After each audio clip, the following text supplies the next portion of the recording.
தானம் செய்வது மிகவும் நல்ல பண்பு. அது நமக்கு புண்ணியத்தை தேடித்தரும்.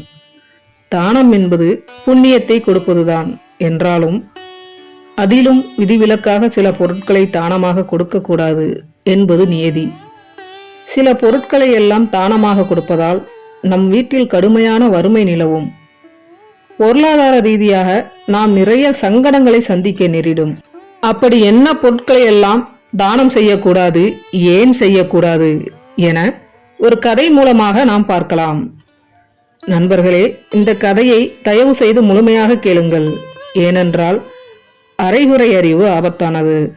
இந்த சேனலை இதுவரை சப்ஸ்கிரைப் பண்ணலன்னா சப்ஸ்கிரைப் செய்து உங்கள் மேலான ஆதரவை தாருங்கள். அப்புறம் மறக்காம ஜெய் கிருஷ்ணா, ஜெய் மகாலட்சுமின்னு கமெண்ட் பண்ணுங்க. ஒரு அழகான நகரில் சுமதி என்ற பெண் தன் கணவர் மற்றும் மாமியாருடன் வாழ்ந்து வந்தாள். சுமதி நற்பண்புகள் உடையவள். எப்பொழுதும் யார் என்ன கேட்டாலும் மறுக்காமல் உதவும் குணமுடையவள்.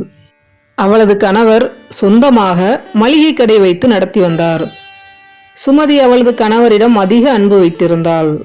சுமதியும் அவளுடைய கணவரும் இல்லறம் நல்லறமாக வாழ்ந்து வந்தார்கள்.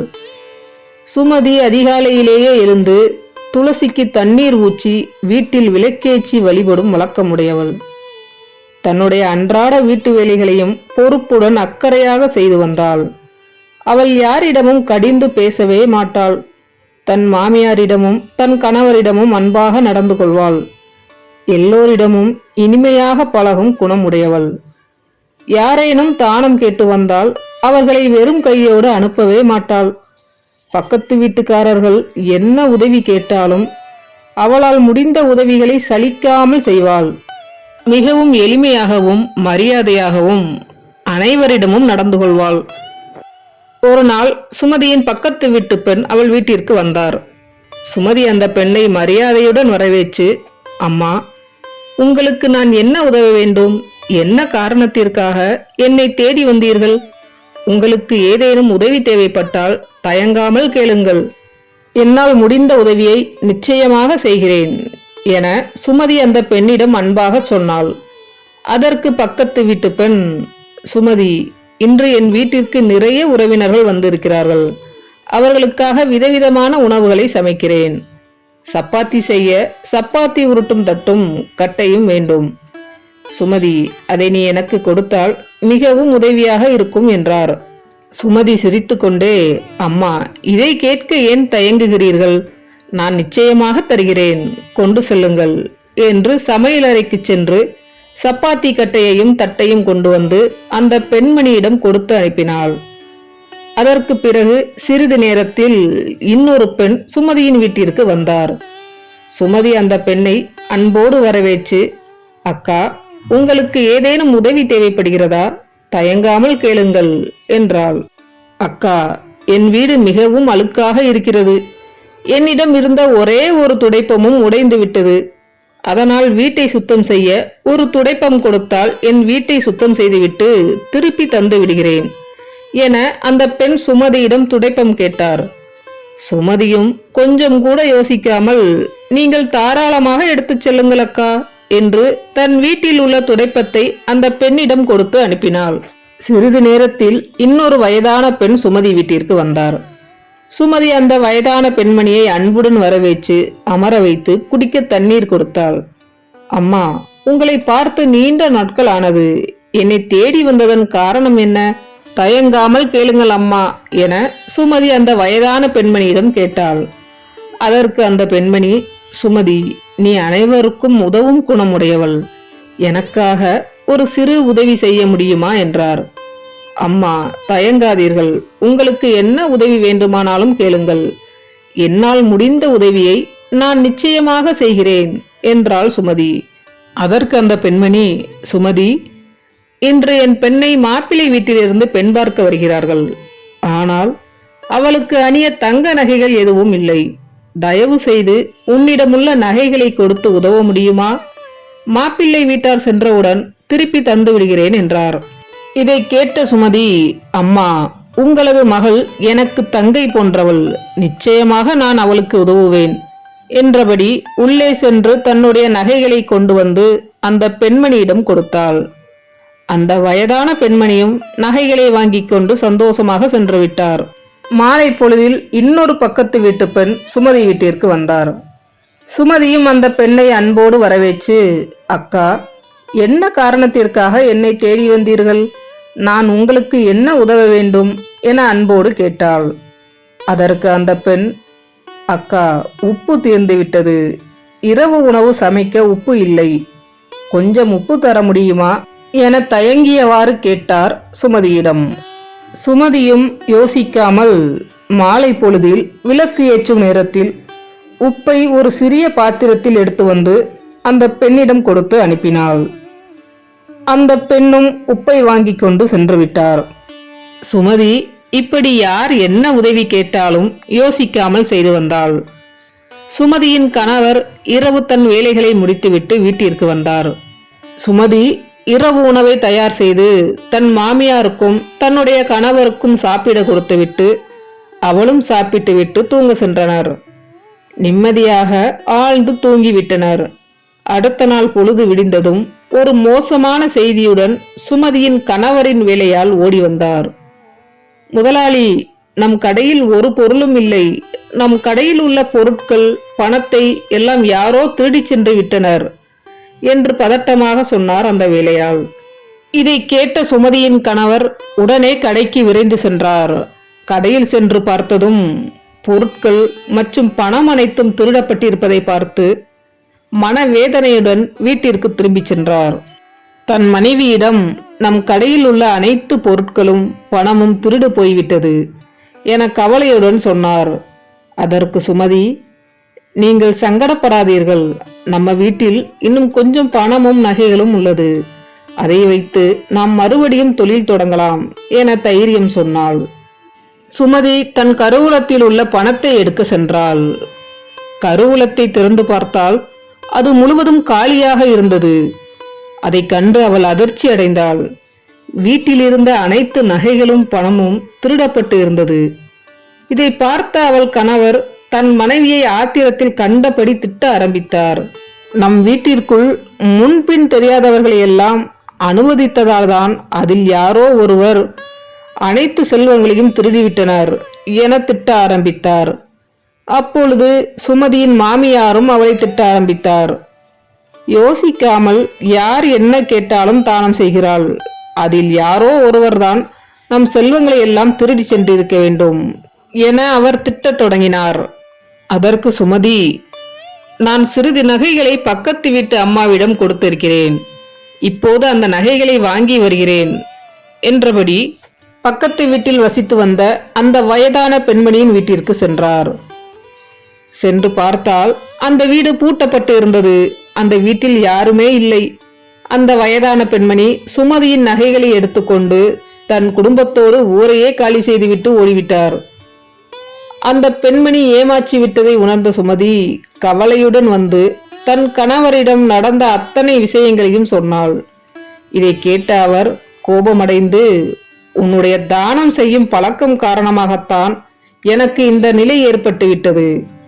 இனிமேல் என்னால் உன்னோடு சேர்ந்து வாழவே முடியாது. இந்த வீட்டை விட்டு இப்பொழுதே வெளியே சென்று விடு என்று கோபமாக பேசினார்.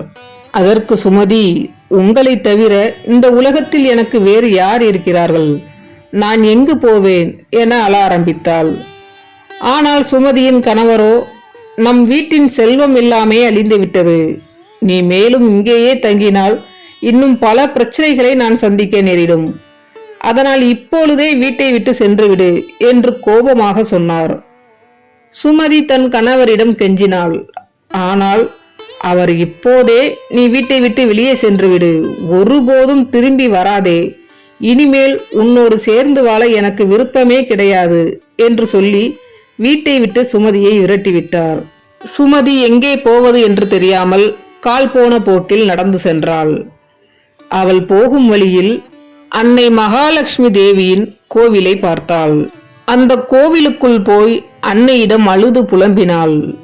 அம்மா, நான் என்ன தவறு செய்தேன்?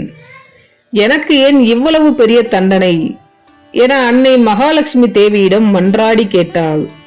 என் கணவரை பிரிந்து என்னால் வாழவே முடியாது என எண்ணியவாறே அழுது சுமதி ஆறு நோக்கி ஓடினாள். அம்மா லட்சுமி தேவி, தற்கொலை செய்வது பாவம். ஆனால் எனக்கு வேறு வழியில்லை அம்மா. என் கணவரை பிரிந்து என்னால் வாழவே முடியாது என அழுது கொண்டே ஆற்றுக்குள் பாய முற்பட்டாள். அந்த நொடி பொழுதில் அன்னை மகாலட்சுமி தேவி அவள் முன் தோன்றி சுமதியை தடுத்து நிறுத்தினார். அன்னையை கண்ட சுமதி பணிந்து வணங்கினாள். மகளே, கடவுள் கொடுத்த உயிரை தானாக மனிதன் அழிக்கக்கூடாது. அது மிகப்பெரிய பாவம் என அன்னை லட்சுமி தேவி கூறினார். அம்மா, என் கணவரை பிரிந்து என்னால் வாழவே முடியாது.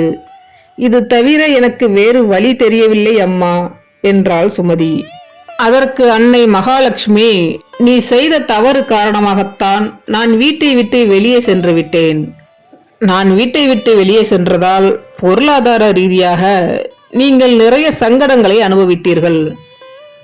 உங்கள் வீட்டிலும் கடையிலும் உள்ள அனைத்து செல்வங்களும் திருடு போனது. செல்வங்கள் அனைத்தும் திருடு போனதால் உன் கணவரும் கோபத்தில் உன்னை வீட்டை விட்டு விரட்டிவிட்டார். நீ உன் அறியாமையால் சில பொருட்களை தானம் செய்து விட்டாய். அதனால்தான் நீ இந்த தண்டனையை அனுபவிக்கின்றாய். அம்மா, தயவு செய்து சொல்லுங்கள், நான் என்ன மாதிரியான பாவங்களை செய்தேன் என சுமதி கேட்டாள். மகளே, நம் வீட்டில் உள்ள உணவு சமைக்க தேவைப்படும் பொருட்களை மற்றவருக்கு இரவலாகவோ தானமாகவோ கொடுக்கக்கூடாது. இந்த பொருட்களில் எல்லாம் விஷ்ணு பகவான் வாசம் செய்கிறார். அதனால்தான் இவை சுத்தமாகவும் தூய்மையாகவும் இருக்க வேண்டும். அடுத்து, நம் வீட்டில் உள்ள துடைப்பத்தை எக்காரணம் கொண்டும் ஒருபோதும் தானம் செய்யவே கூடாது. சுத்தம் அன்னை மகாலட்சுமியான எனக்கு மிகவும் பிடிக்கும். சுத்தமான இடத்தில்தான் நான் இருப்பேன். துடைப்பத்தையும் குப்பை எள்ளும் முறத்தையும் நாம் சுத்தமாக வைத்திருக்க வேண்டும். துடைப்பம் வீட்டின் செழிப்பின் அடையாளம். மேலும் நம் வீட்டில் உள்ள துடைப்பத்தை யார் கண்ணிலும் படாதவாறு மறைவான இடத்தில் வைக்க வேண்டும். மேலும் துடைப்பத்தை நிறுத்தி வைக்கக்கூடாது. தரையில் முழுவதுமாக சாய்த்து வைக்க வேண்டும். அடுத்து, பெண்கள் தங்களின் நகைகளை ஒருபோதும் தானமாக தரக்கூடாது. அவ்வாறு கொடுத்தால் அது நிச்சயமாக துரதிர்ஷ்டத்தை தரும் என அன்னை லட்சுமி தேவி எச்சரித்தார். மேலும் மாலை நேரத்தில் விளக்கு ஏற்றிய பிறகு வெள்ளை நிறத்தில் உள்ள பொருட்களை ஒருபோதும் தானமாக தரக்கூடாது. நீ விளக்கு ஏற்றும் நேரத்தில் மாலை பொழுதில் உப்பை தானமாக கொடுத்தாய். உப்பில் மகாலட்சுமியாகிய நான் வாசம் செய்கின்றேன். பொழுது சாயும் வேளையில் உப்பை தானம் செய்தால் பலவிதமான துன்பங்கள் வந்து சேரும். இதை கேட்ட சுமதி, அம்மா, தயவு செய்து என்னை மன்னித்து விடுங்கள். நான் தெரியாமல் இந்த தவறுகளை செய்துவிட்டேன். இதற்கு பரிகாரம் ஏதாவது சொல்லுங்கள் அம்மா என்று கேட்டாள். நீ அறியாமல் செய்த தவறுகளை நான் மன்னித்து விட்டேன். இதுபோல் மறுபடியும் நீ இந்த தவறுகளை செய்யாதே. நீ உன் வீட்டிற்கு திரும்பிச் செல். நீ இழந்த அனைத்து செல்வங்களும் மறுபடியும் உன்னிடம் வந்து சேரும் என அன்னை மகாலட்சுமி சுமதியை ஆசீர்வதித்து மறைந்து விட்டார். சுமதி தன் வீட்டிற்கு போகும் வழியில் தன் கணவரை சந்தித்தாள். சுமதியின் கணவர் அவளிடம், சுமதி, தயவு செய்து என்னை மன்னித்துவிடு. அன்னை மகாலட்சுமியின் அருளால் நாம் இழந்த அனைத்து செல்வங்களும் நமக்கு திரும்ப கிடைத்துவிட்டது. நம் செல்வங்களை திருடிய கொள்ளையர்களை காவல்துறையினர் பிடித்துவிட்டனர். கொள்ளையர்களிடம் இருந்த நம் செல்வங்களை மீட்டு காவல்துறையினர் என்னிடம் தந்துவிட்டனர். என்னை மன்னித்துவிடு. நான் உன்னிடம் அவ்வளவு கடுமையாக நடந்தது தவறு. வா, நாம் நம் வீட்டிற்கு செல்லலாம் என கூப்பிட்டார் சுமதியின் கணவர். சுமதியும் தன் கணவரோடு அவள் வீட்டிற்கு சென்றாள். அதன் பிறகு அவர்கள் சந்தோஷமாக வாழ்ந்தனர். அன்னை மகாலட்சுமி சொன்ன அறிவுரைகளை சுமதி மதித்து நடந்தாள். தானம் செய்வது மிகவும் புண்ணியமான செயல். என்னதான் தானம் செய்வது புண்ணியமானதாக இருந்தாலும் நம் வீட்டில் உள்ள மேலே சொன்ன பொருட்களையெல்லாம் தானமாக தரவே கூடாது. அது நன்மைக்கு பதிலாக தீமைகளைத்தான் தரும் என சாஸ்திரம் கூறுகிறது. சாஸ்திரப்படி நம் வீட்டில் உள்ள சீப்பை எப்போதும் யாருடனும் பகிர்ந்து கொள்ளக்கூடாது. அப்படி செய்தால் அது ஆரோக்கியத்தில் மோசமான பாதிப்பை ஏற்படுத்துவதோடு ஒருவரது அதிர்ஷ்டத்தில் தடையை ஏற்படுத்தும். அதுபோல் கை கடிகாரத்தை பரிசாக கொடுக்கக்கூடாது. அப்படி கொடுத்தால் உங்கள் நல்ல மற்றும் கெட்ட நேரத்தை மற்றவருக்கு கொடுக்கிறீர்கள் என்று அர்த்தம். ஏழை எளியவர்களுக்கு தானம் செய்யும் போது வீட்டில் உள்ள கெட்டுப்போன உணவுப் பொருட்கள், கிழிந்த ஆடைகள், நம் காலணிகள் போன்றவற்றை கொடுக்கக்கூடாது. இது புண்ணியத்திற்கு பதிலாக பாவத்தையே நமக்கு சேர்க்கும்.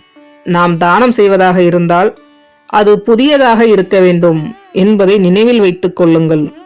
இந்த வீடியோ உங்களுக்கு பிடிச்சிருந்தா லைக் பண்ணுங்க, கமெண்ட் பண்ணுங்க, ஷேர் பண்ணுங்க.